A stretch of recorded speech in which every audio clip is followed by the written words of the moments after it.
지금 취임 후 10여일 만에 G7 참석을 위해서 6월 16일부터 1박 3일간 첫 해외 방문길에 오르십니다.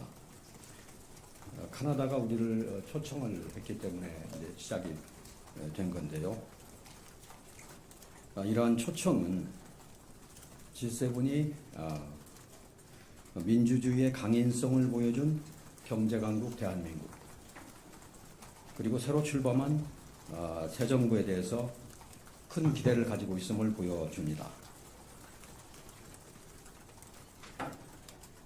기본적으로 이재명 정부는 이번 G7 참석을 계기로 글로벌 번영에 기여하는 의교를 다하면서 한 G7 파트너십 강화를 추진해 갈 겁니다. 조금 세부적으로 말씀을 드려보겠습니다.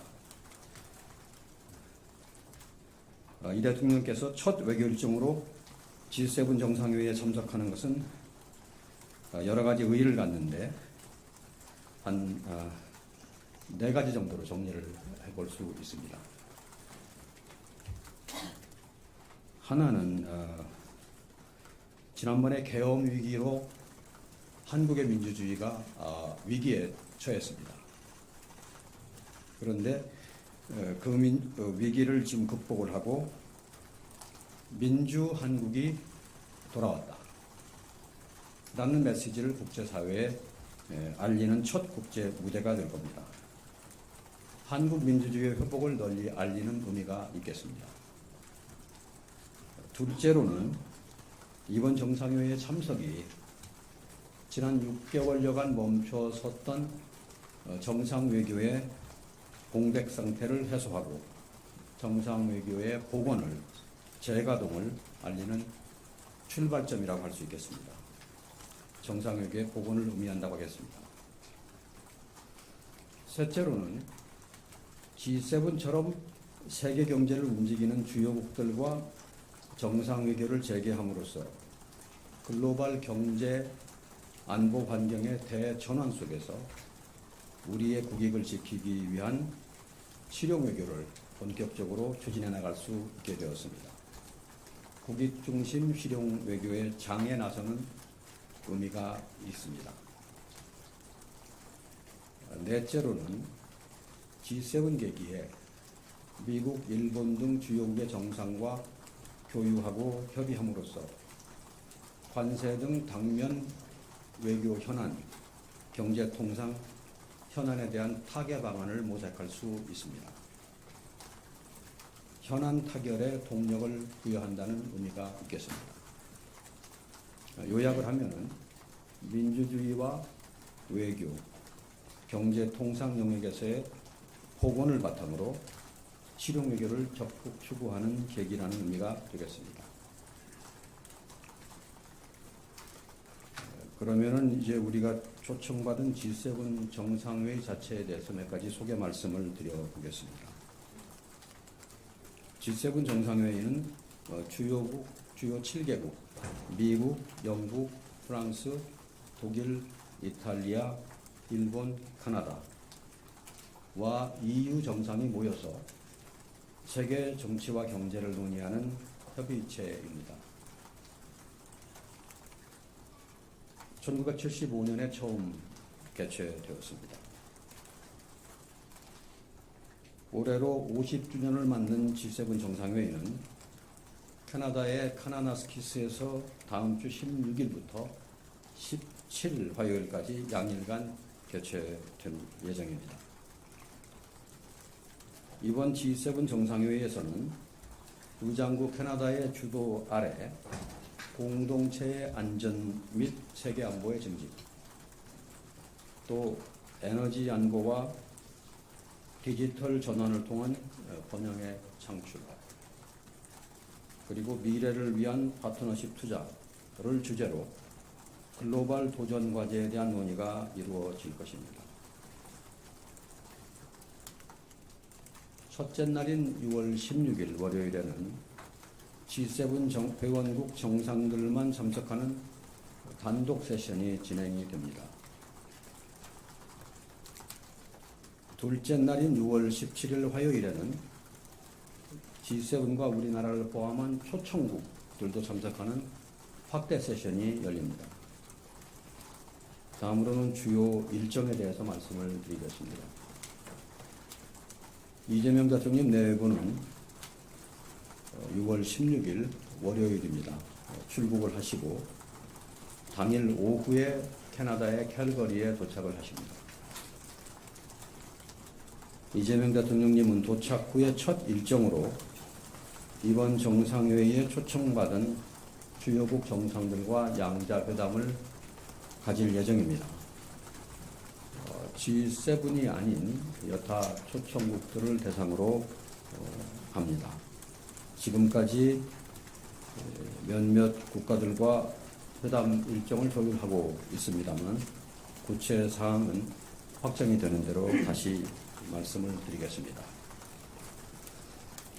참고로 이번 G7 정상회의에는 우리나라 외에도 수개국과 또 수개의 국제기구, 유엔을 포함하여가 초청을 받았습니다.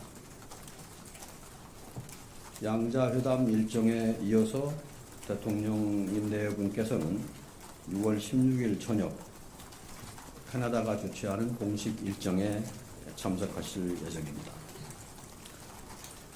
다음 날인 6월 17일 화요일 오전에 대통령께서는 캘거리에서 약 100km 떨어져 있는 카나나스키스로 이동을 하십니다. 그래서 G7 정상회의 일정에 참여하시게 됩니다. 초청국 공식 환영식을 시작으로 G7 및 초청국 정상들과 기념 촬영에 이어서 확대 세션에 참석하실 예정입니다. 우리 정상이 참여하는 G7 정상회의 확대 세션은 에너지 안보를 주제로 업무 오찬을 겸해서 진행이 됩니다. 이재명 대통령께서는 이번 세션에서 에너지 공급망 다변화와 AI 에너지 연계를 주제로 2차례 발언하실 예정입니다. 이재명 대통령은 각각의 발언에서 안정적인 에너지 시스템과 공급망 안정화 협력을 위한 우리의 노력과 비전을 제시하고 AI 시대를 맞아서 안정적인 글로벌 AI 생태계 구축과 AI 혁신 혜택 확산을 위한 대한민국의 역할을 설명하실 것입니다. 확대 세션 참석 전후에 G7 회원국을 포함해서 주요국 정상들과 양자회담을 가질 예정입니다. 현재 여러 나라들과 양자회담 일정을 조율하고 있습니다. 그런데 다자회의의 유동적인 특성상 세부 조율이 계속되고 있기 때문에 이 자리에서 국가명 등을 구체적으로 말씀드리기는 어려운 사정이 있음을 양해하여 주시기 바랍니다. 6월 17일 오후에 대통령님께서는 카나나스키스에서 일정을 마치고 다시 캘거리로 이동을 해서 귀국을 하게 됩니다. 서울에 도착하면 6월 18일 늦은 밤이 될 것입니다. 그러면 이번 G7 정상회담 참석의 기대 성과에 대해서 말씀을 드리겠습니다. 이번 회의는 세계 경제를 선도하는 주요국 정상들이 모이는 회의라는 점에서 국익 중심 실용 외교의 첫걸음을 내디딜 수 있는 좋은 기회가 될 것입니다. 무엇보다도 대통령님 취임 후에 10여일 만에 주요국 정상들과의 대면을 통해서 조기에 신뢰관계를 구축할 기회를 갖게 된다는 점에서 매우 시의적절하다고 할 수 있습니다.